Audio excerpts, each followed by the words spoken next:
स्वागत है। आज हम सिंधु दुर्ग के रियल एस्टेट बाजार पर थोड़ी गहराई से बात करने वाले हैं। जी। ये इलाका आजकल काफ़ी चर्चा में है और ख़ासकर उन लोगों के लिए जो निवेश के लिए उभरते हुए बाजार ढूंढ रहे हैं, यहाँ काफ़ी हलचल दिख रही है। बिल्कुल। आज हमारा मकसद है ये समझना कि सिंधु दुर्ग में आजकल किस तरह के लोग आ रहे हैं, खरीदार कौन है, निवेशक कौन है, वे यहाँ पैसा क्यों लगा रहे हैं, और जब प्रॉपर्टी खरीदने की बात आती है तो उनकी पसंद क्या है, क्या चीजें देख रहे हैं।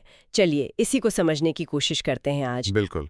और ये समझना इसलिए भी ज़रूरी हो जाता है क्योंकि किसी भी उभरते हुए बाजार की नब्ज, मतलब उसकी दिशा, काफ़ी हद तक इस बात पर निर्भर करती है कि वहाँ कौन आ रहा है और क्यों। सही। और सिंधु दुर्ग में जो तस्वीर उभर रही है वो काफ़ी दिलचस्प है। मतलब यहाँ खरीदारों का एक मिला जुला समूह नजर आ रहा है। तो फिर शुरुआत यहीं से करते हैं। कौन लोग हैं ये, कौन खरीद रहा है यहाँ? जो जानकारी सामने आ रही है उससे तो लगता है कि ये कोई एक जैसा ग्रुप नहीं है, काफी विविधता है इसमें। सही कहा। एक बड़ा हिस्सा तो है शहरी निवेशकों का, मतलब वो लोग जो मुंबई, पुणे जैसे महाराष्ट्र के बड़े शहरों से हैं या फिर देश के दूसरे मेट्रो शहरों में रहते हैं। अच्छा। लगता है ये लोग या तो सेकंड होम बनाने की सोच रहे हैं या फिर वीकेंड पर शहर की भागदौड़ से दूर जाने के लिए कोई ठिकाना ढूंढ रहे हैं। शायद गोवा जैसे जो स्थापित लेकिन अब काफी महंगे हो गए विकल्प, उनसे हटकर कुछ नया तलाश रहे हैं। हाँ, और इसी में फिर वो सेकंड होम वाले खरीदार भी आ जाते हैं, है ना? बिल्कुल। ये तो आजकल पूरे देश में एक ट्रेंड सा बन गया है। लोग ऐसी जगह चाहते हैं जहां वो खुद भी रह सकें और जब न रहें तो उसे किराए पर चढ़ाकर कुछ कमाई भी हो जाए। एग्जैक्टली। और सिंधु दुर्ग उन्हें शहर के शोर शराबे से दूर थोड़ी शांति, सुकून वाली जिंदगी का एक ऑप्शन देता नजर आ रहा है। और इस भीड़ में आप देखिए अनिवासी भारतीय यानी एनआरआईज भी शामिल हो रहे हैं। अच्छा, एनआरआईज भी? जी हाँ। भारतीय रियल एस्टेट में एनआरआईज का निवेश हमेशा से अहम रहा है, लेकिन अब उनका ध्यान सिंधु दुर्ग जैसे नए उभरते बाजारों पर भी जा रहा है। ये दिलचस्प है। क्या उनकी जरूरतें कुछ अलग होती हैं, मतलब लोकल या शहरी खरीदारों से? हो सकती हैं। अक्सर एनआरआईज थोड़े निवेश के नजरिए से ज्यादा देखते हैं। शायद रेंटल इनकम और कैपिटल एप्रिसिएशन पर उनका फोकस ज्यादा हो। मुमकिन है। अच्छा, इसके अलावा सुनने में आया है कि रिटायर होने वाले लोग भी यहाँ रुचि दिखा रहे हैं। हाँ, ये भी एक बढ़ता हुआ चलन है। लोग रिटायरमेंट के बाद की जिंदगी के लिए खास तौर पे यहाँ घर खरीदने की सोच रहे हैं। शायद वो शांत माहौल उन्हें ज्यादा आकर्षित कर रहा है। हाँ, शांति की तलाश। और फिर वो लोग भी हैं जो सिर्फ हॉलिडे होम चाहते हैं, मतलब ऐसी प्रॉपर्टी जो साल के कुछ हफ्ते उनके काम आए और बाकी समय किराए पे चढ़ जाए, कुछ इनकम जनरेट करे। जहां तक स्थानीय आबादी की बात है तो अभी शायद उनकी तरफ से मांग उतनी ज्यादा ना हो। अभी जो ज्यादा इंटरेस्ट है वो बाहर के निवेशकों का ही दिख रहा है। लेकिन भविष्य में, जैसे वो अदाली फार्मा हब जैसी परियोजनाओं की बात चल रही है या टूरिज्म बढ़ने की उम्मीद है, हाँ, अगर इनसे लोकल इकोनॉमी मजबूत होती है, लोगों की आय बढ़ती है, तो क्या वे भी फिर बेहतर घरों या नए निवेश की तरफ नहीं देखेंगे? निश्चित रूप से। वो एक पोटेंशियल डिमांड है फ्यूचर के लिए। स्थानीय मांग आगे चलकर एक महत्वपूर्ण फैक्टर बन सकती है, खासकर अगर आर्थिक विकास उम्मीद के मुताबिक होता है। तो कुल मिलाकर देखें तो खरीदारों का प्रोफाइल बहुत फैला हुआ है। एक तरफ हाई नेटवर्थ वाले एनआरआई और शहरी पेशेवर हैं जो शायद लग्जरी और एक खास लाइफस्टाइल ढूंढ रहे हैं। दूसरी तरफ रिटायर लोग हैं जिन्हें शांति चाहिए और शायद कम बजट में अच्छी जगह। हाँ, अफोर्डेबिलिटी भी एक फैक्टर होगा उनके लिए। बिल्कुल। और फिर वो निवेशक हैं जिनका मुख्य ध्यान किराए की आय और प्रॉपर्टी की वैल्यू बढ़ने पर है। ये विविधता आप देखिए इस बाजार की परिपक्वता का भी संकेत है और ये भी दिखाती है कि यहाँ अलग अलग तरह की मांग और बजट वाले लोग आ रहे हैं। ठीक है, किसी भी निवेशक के लिए ये समझना जरूरी है कि वो किस सेगमेंट को टारगेट कर रहे हैं। ठीक है, तो ये तो हुई बात की कौन आ रहा है। अब सवाल ये है कि ये लोग सिंधु दुर्ग ही क्यों चुन रहे हैं। मतलब यहाँ ऐसा क्या खास है जो उन्हें खींच रहा है, क्या वजह है? कई वजह हैं। सबसे बड़ी वजह जो बार बार सामने आती है वो है जीवन शैली में बदलाव की इच्छा, लाइफस्टाइल चेंज। हाँ, शहरों की भीड़, प्रदूषण, रोज का स्ट्रेस, लोग इन सब से दूर भागना चाहते हैं। सिंधु दुर्ग उन्हें एक शांत, ज्यादा हेल्दी माहौल, साफ हवा, पानी और जीवन की थोड़ी धीमी रफ्तार का विकल्प देता है। मतलब एक तरह से बेहतर क्वालिटी ऑफ लाइफ की तरह। एग्जैक्टली। लेकिन क्या सिर्फ सुकून ही काफी है? निवेश के लिए तो और भी चीजें देखनी होती होंगी, रिटर्न्स वगैरह। बिल्कुल। और यहीं पे किराए से होने वाली आय, मतलब रेंटल इनकम का पहलू महत्वपूर्ण हो जाता है। हाँ। जानकारी के अनुसार इन जिले में औसतन 7.2% की रेंटल यील्ड मिल रही है। 7.2%? जी। अब अगर आप इसकी तुलना बड़े शहरों या गोवा जैसे स्थापित सेकंड होम मार्केट से करें तो ये आंकड़ा काफी आकर्षक लगता है। हाँ, ये तो काफी कॉम्पिटिटिव है। बिल्कुल, निवेशकों के लिए ये एक ठोस वजह है। हालांकि ये भी ध्यान रखना होता है कि उभरते बाजार में यील्ड के साथ जुड़े रिस्क भी होते हैं। वो तो है। अच्छा, 7.2% सुनने में तो वाकई अच्छा है। और प्रॉपर्टी की कीमत बढ़ने की उम्मीदें, कैपिटल एप्रिसिएशन, सुनने में आया है कि सिंधुदुर्ग में पहले ही कीमतों में काफी बढ़ोतरी हुई है। हाँ, हुई है। कहीं 25 से 40% तक की वृद्धि बताई जा रही है। क्या ये रफ्तार बनी रह सकती है? देखिए, ये कहना मुश्किल है कि यही रफ्तार बनी रहेगी। पिछली वृद्धि काफी प्रभावशाली रही है, इसमें कोई शक नहीं। और भविष्य में भी वृद्धि की उम्मीदें बनी हुई हैं, खासकर जो इंफ्रास्ट्रक्चर डेवलपमेंट हो रहा है, एयरपोर्ट्स, एक्सप्रेसवे और आर्थिक गतिविधियां भी बढ़ रही हैं। हाँ। लेकिन 25-40% हर साल शायद ना हो, फिर भी लॉन्ग टर्म में कैपिटल ग्रोथ की संभावना एक बड़ा आकर्षण जरूर है। सही। इसके अलावा आजकल वेलनेस और पर्यावरण को लेकर भी लोग काफी जागरूक हो गए हैं। क्या इसका भी कोई असर दिख रहा है यहाँ? हाँ, बिल्कुल दिख रहा है। लोग अब सिर्फ कंक्रीट के जंगल नहीं चाहते। पर्यावरण के अनुकूल सस्टेनेबल रहने की जगहें ज्यादा पसंद की जा रही हैं। सिंधुदुर्ग की जो प्राकृतिक सुंदरता है, उसके बीच हरियाली और अब यहाँ जो वेलनेस सुविधाएं विकसित हो रही हैं, जैसे कोई योगा रिट्रीट हो या ऑर्गेनिक फार्मिंग के कॉन्सेप्ट्स हों। हाँ, ये सब आजकल बहुत चल रहा है। जी, ये इस बढ़ती मांग को पूरा करती हैं। ये सिर्फ एक ट्रेंड नहीं, बल्कि एक तरह से जीवन शैली का हिस्सा बनता जा रहा है। और गोवा से तुलना करें तो अक्सर कोंकण तट की बात आती है तो पहला नाम गोवा का ही आता है। बिल्कुल, और यही एक और महत्वपूर्ण बात है। गोवा एक स्थापित ब्रांड है, इसमें कोई शक नहीं, लेकिन वहां प्रॉपर्टी की कीमतें अब आसमान छू रही हैं। हाँ, काफी महंगी हो गई हैं। उसकी तुलना में सिंधुदुर्ग अभी भी काफी किफायती है, रिलेटिवली अफोर्डेबल है। आपको लगभग वैसी ही प्राकृतिक सुंदरता और अब तो कनेक्टिविटी भी बेहतर हो रही है, वो यहाँ कम कीमत पर मिल जाती है। ये उन लोगों के लिए एक बड़ा प्लस पॉइंट है जो शायद गोवा का बजट नहीं उठा सकते या जिन्हें लगता है कि गोवा अब शायद थोड़ा ओवर डेवलप हो गया है। आपने कनेक्टिविटी की बात की, ये कितना बड़ा फैक्टर है आजकल? मेरे ख्याल से ये शायद सबसे बड़े गेम चेंजर्स में से एक है। मोपा एयरपोर्ट जो गोवा में है लेकिन सिंधुदुर्ग के काफी करीब है, और चिपी हवाई अड्डे के चालू होने से यहाँ पहुंचना बहुत आसान हो गया है। हाँ, फ्लाइट्स की वजह से। जी, पहले जहां मुंबई या पुणे से आने में काफी समय लगता था, अब फ्लाइट से जल्दी पहुंचा जा सकता है। साथ ही वो कोंकण एक्सप्रेसवे का काम भी लगभग पूरा होने वाला है। अच्छा। उससे सड़क मार्ग से भी कनेक्टिविटी और बेहतर हो जाएगी। आसान पहुंच का मतलब है कि लोग वीकेंड पर भी आसानी से आ जा सकते हैं और निवेशक भी अपनी प्रॉपर्टी तक आसानी से पहुंच सकते हैं। ये बहुत बड़ा फर्क डालता है। हाँ, बिल्कुल। और ये जो नया चलन चला है वर्क फ्रॉम होम का, या जिसे वोकेशन कहते हैं, क्या इसका भी असर है? लोग अब कहीं से भी काम कर सकते हैं? हाँ। तो क्या वे सिंधुदुर्ग जैसी जगहों पर लंबे समय तक रुकने का सोच रहे हैं? निश्चित रूप से। ये सिर्फ एक टेम्परेरी ट्रेंड नहीं लग रहा। महामारी के बाद काम करने के तरीकों में जो बदलाव आया है, वो शायद बना रहेगा। हाइब्रिड मॉडल हो या पूरी तरह से रिमोट वर्क, ऐसे लोगों के लिए सिंधुदुर्ग जैसी खूबसूरत जगह पर रहना और काम करना एक बहुत आकर्षक विकल्प है। हाँ, शांति भी और काम थी। बिल्कुल। इससे न सिर्फ प्रॉपर्टी खरीदने की मांग बढ़ रही है, बल्कि लंबे समय के लिए किराए पर घर लेने वालों की संख्या भी बढ़ सकती है।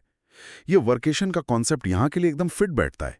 तो अगर हम निवेशकों के नजरिए से देखें, खासकर एनआरआईज या जो सीरियस निवेशक हैं, उनके लिए मुख्य प्रेरणा क्या है? सिर्फ लाइफस्टाइल या कुछ और भी है? उनके लिए आकर्षक रिटर्न कमाना, लॉन्ग टर्म में फाइनेंशियल स्टेबिलिटी पाना, अपने निवेश पोर्टफोलियो को डाइवर्सिफाई करना। अच्छा। मतलब सिर्फ शेयर या सोने में नहीं, रियल एस्टेट में भी पैसा लगाना और रिटायरमेंट के लिए प्लानिंग करना, ये सब महत्वपूर्ण मोटिवेशंस हैं। तो आप देख सकती हैं कि ये वजह सिर्फ व्यक्तिगत पसंद नापसंद तक सीमित नहीं है, ये बड़े आर्थिक और सामाजिक बदलावों का नतीजा है।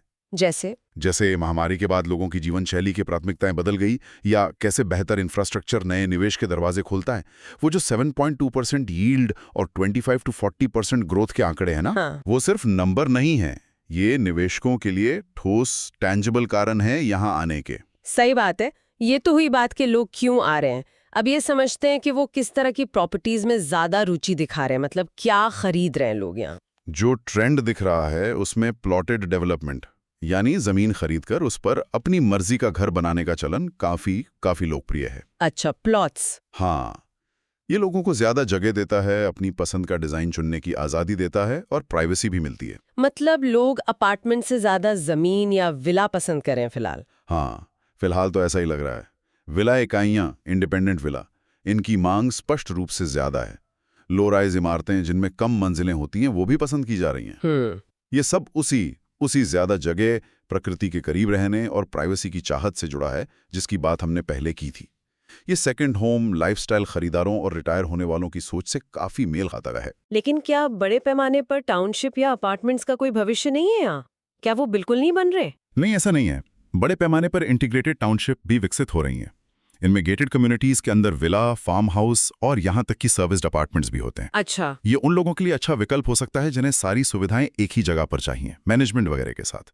और अपार्टमेंट्स भी बन रहे हैं और आगे भी बनेंगे, क्योंकि वे अलग अलग बजट और जरूरतों को पूरा करते हैं। हाँ, हर कोई विला अफोर्ड नहीं कर सकता। बिल्कुल, हर कोई शायद बड़ा विला ना खरीद सके या ना चाहे, लेकिन फिलहाल जो सबसे ज्यादा मांग दिख रही है वो प्लॉट्स और विला की है। डेवलपर्स के लिए ये एक साफ संकेत है कि बाजार अभी किस तरफ झुका हुआ है। चलिए प्रॉपर्टी के प्रकार से आगे बढ़कर सुविधाओं पर आते हैं, एमिनिटीज पर। आज का खरीदार सिर्फ 4 दीवारें और छत नहीं चाहता है ना? बिल्कुल नहीं। वे किस तरह की सुख सुविधाओं की उम्मीद कर रहे हैं? उनकी उम्मीदें काफी बढ़ गई हैं। वे एक तरह से रिजॉर्ट जैसी जीवन शैली चाहते हैं, भले ही वो उनका परमानेंट घर हो या सेकंड होम। जैसे कि एक अच्छा क्लब हाउस, स्विमिंग पूल और आजकल तो इन्फिनिटी पूल का भी चलन है। हाँ। पूरी तरह से इक्विप्ड जिम, खूबसूरत लैंडस्केप वाले बगीचे, पार्टी करने के लिए लॉन, बच्चों के खेलने की सुरक्षित जगह, ये सब अब लगभग स्टैंडर्ड एक्सपेक्टेशन बन गई है। और सुरक्षा का क्या? सिक्योरिटी, खासकर जब लोग अपने शहरी घरों से दूर यहाँ प्रॉपर्टी ले रहे हों? सुरक्षा एक बहुत बड़ा मुद्दा है। 24 घंटे सुरक्षा गार्ड, सीसीटीवी कैमरे, गेटेड कम्युनिटी, ये सब बहुत जरूरी माना जाता है।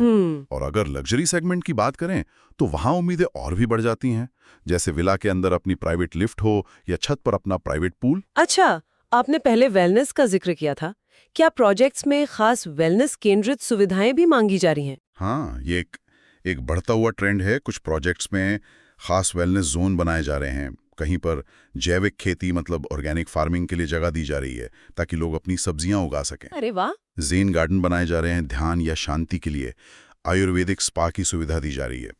ये सब उसी हेल्दी और शांत जीवन शैली की तलाश का हिस्सा है। लेकिन सिर्फ प्रोजेक्ट के अंदर की सुविधाएं ही काफी हैं या लोकेशन भी बहुत मायने रखती है? लोकेशन तो हमेशा ही महत्वपूर्ण होती है। लोग चाहते हैं कि उनकी प्रॉपर्टी समुद्र तट जैसे जो मुख्य आकर्षण हैं उनके करीब हो। हाँ, बीच के पास। बिल्कुल। साथ ही हवाई अड्डा, बाजार, अस्पताल जैसी जरूरी जगहों तक पहुंचना भी आसान होना चाहिए। और हाँ, जैसा हमने पहले बात की, वर्क फ्रॉम होम करने वालों के लिए हाँ, कनेक्टिविटी। घर में एक शांत ऑफिस स्पेस और सबसे जरूरी मजबूत और भरोसेमंद डिजिटल कनेक्टिविटी मतलब तेज इंटरनेट। ये अब लग्जरी नहीं बल्कि जरूरत बन गया है। सही कहा। तो ये सारी सुविधाएं, पूल, जिम, गार्डन, सुरक्षा, कनेक्टिविटी, ये सिर्फ दिखावे के लिए है या इनकी कोई वास्तविक अहमियत है आज के खरीदार के लिए? नहीं, ये सिर्फ दिखावा नहीं है। ये उस पूरे लाइफस्टाइल पैकेज का हिस्सा है जिसकी खरीदार तलाश कर रहे हैं। ये आराम, स्वास्थ्य, सुरक्षा और आधुनिक जीवन की जो प्रैक्टिकल जरूरतें हैं जैसे इंटरनेट, इन सब का मिश्रण है। ये सुविधाएं प्रॉपर्टी की वैल्यू बढ़ाने में भी मदद करती हैं। अच्छा। और अगर कोई इसे किराए पर देना चाहे तो अच्छे किराएदार मिलने की संभावना भी बढ़ाती हैं। खरीदार अब सिर्फ एक घर नहीं बल्कि एक पूरा एक्सपीरियंस खरीद रहा है। ये सब सुनकर लगता है कि खरीदार काफी सोच समझकर फैसला ले रहा है। तो फिर इन सभी बातों को, मतलब खरीदार कौन है, वो क्यों खरीद रहा है, उसे क्या पसंद है, क्या सुविधाएं चाहिए, इन सब को समझना इतना जरूरी क्यों है? खासकर अगर कोई डेवलपर है जो यहाँ कुछ बनाना चाहता है या कोई निवेशक है जो पैसा लगाने की सोच रहा है। ये समझना बेहद जरूरी है और इसके कई कारण हैं। सबसे पहला तो ये कि आप वन साइज फिट्स ऑल वाले अप्रोच से यहाँ काम नहीं कर सकते। मतलब सबको एक ही लाठी से नहीं हाँक सकते। हाँ, बिल्कुल। आपको अपनी पेशकश को, अपने प्रोडक्ट को खरीदार के हिसाब से ढालना होगा। एक एनआरआई निवेशक की जरूरतें एक रिटायर होने वाले व्यक्ति से अलग होंगी। सही। और एक वीकेंड पर आने वाले शहरी परिवार की उम्मीदें एक हॉलिडे रेंटल निवेशक से अलग होंगी। क्या आप रिटायरमेंट कम्युनिटी बना रहे हैं या फिर पूरी तरह से मैनेज्ड विला रेंटल सर्विस दे रहे हैं?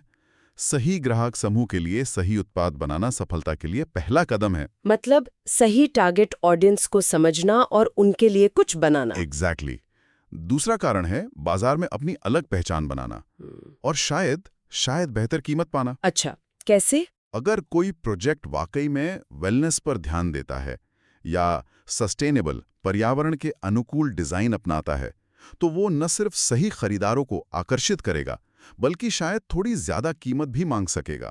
आजकल लोग इन चीजों को वैल्यू देते हैं। हाँ, और मांग को टिकाऊ बनाने में इसका क्या रोल है? Sustainable demand? ये तीसरा अहम बिंदु है।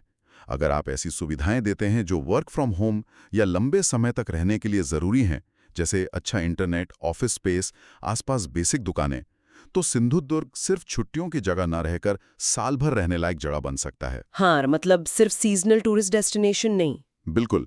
इससे मांग सिर्फ सीजन पर निर्भर नहीं रहेगी, बल्कि ज्यादा स्थायी, ज्यादा कंसिस्टेंट हो जाएगी।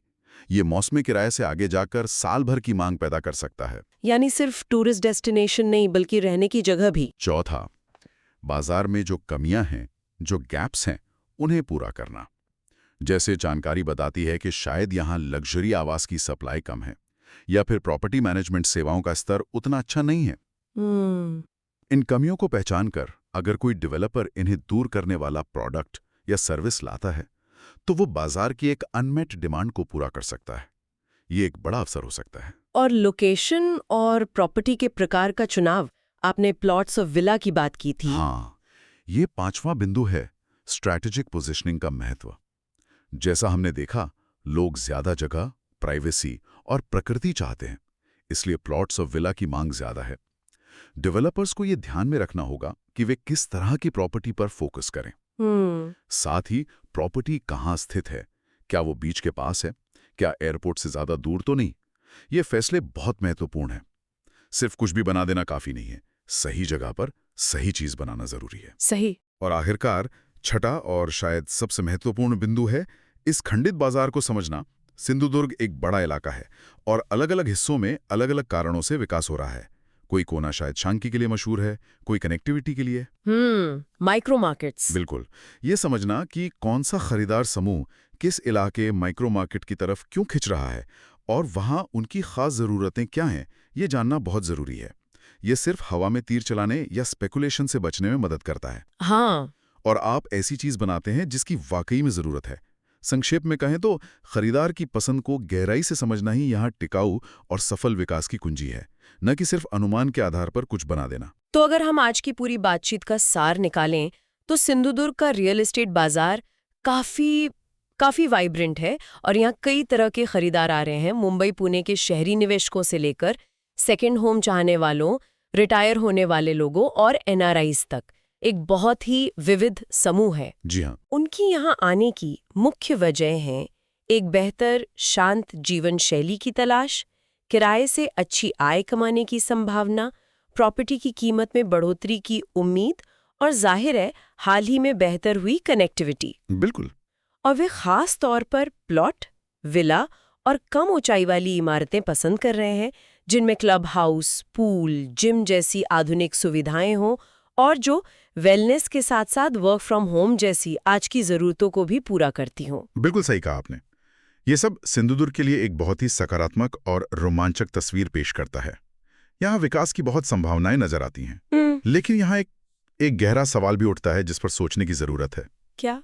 जैसे जैसे ये इलाका विकसित होगा और ज्यादा लोग यहाँ आएंगे, क्या ये अपनी उस मूल पहचान, उस शांति और प्राकृतिक सुंदरता को बरकरार रख पाएगा जिसने शुरू में लोगों को यहाँ खींचा था? हाँ, ये एक बड़ा चैलेंज है। बिल्कुल। आने वाले समय में विकास और पर्यावरण संरक्षण के बीच संतुलन साधना ही यहाँ की सबसे बड़ी चुनौती भी होगी और शायद सबसे बड़ा अवसर भी। ये देखना वाकई दिलचस्प होगा कि भविष्य में ये बाजार और यहाँ के स्टेक होल्डर्स इस संतुलन को कैसे साधते हैं। वाकई ये एक बहुत ही जरूरी सवाल है जिस पर ध्यान देना होगा। संतुलन साधना हमेशा मुश्किल होता है, खासकर जब विकास तेजी से हो रहा हो। आज इस दिलचस्प और गहरी बातचीत के लिए आपका बहुत बहुत धन्यवाद। धन्यवाद। उम्मीद है इससे सिंधुदुर्ग के रियल एस्टेट बाजार और वहां के खरीदारों की सोच को समझने में हमारे श्रोताओं को काफी मदद मिली होगी।